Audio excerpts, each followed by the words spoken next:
Welcome to news arrival 7 channel. తుఫాన్ సహాయక చర్యలలో మన గొట్టిపాటి లక్ష్మి. దర్శి పట్టణం పునరావాస కేంద్రంలో ఉంటున్న మహిళలను, వృద్ధులను పరామర్శించి ఉదయం టిఫిన్, మధ్యాహ్న భోజన సదుపాయాలు సక్రమంగా అందుతున్నాయా లేదా అని స్వయంగా అడిగి తెలుసుకొని ఆర్థిక సహాయం చేసి ప్రజలకు జాగ్రత్తలు చెబుతూ వారి బాగోగులు తెలుసుకుంటూ వారికి తగిన సూచనలు ఇస్తూ మన డాక్టర్ గొట్టిపాటి లక్ష్మి తుఫాన్ సహాయక చర్యల్లో చకచకా అడుగులు వేస్తున్నారు.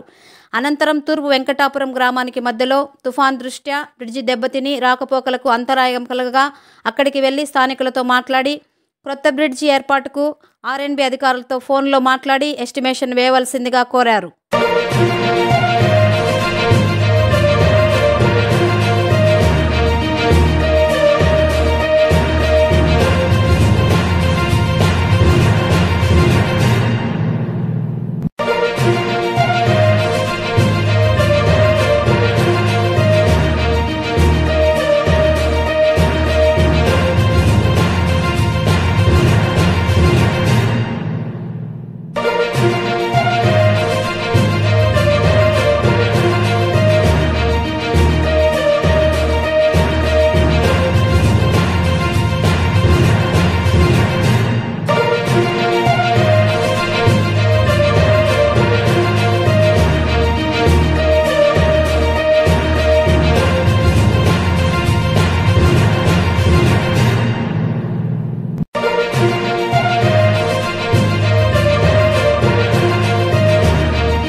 మరిన్ని వార్తా విశేషాల కొరకు మా ఛానల్ని సబ్స్క్రైబ్ చేయండి, లైక్ చేయండి, షేర్ చేయండి. Thank you.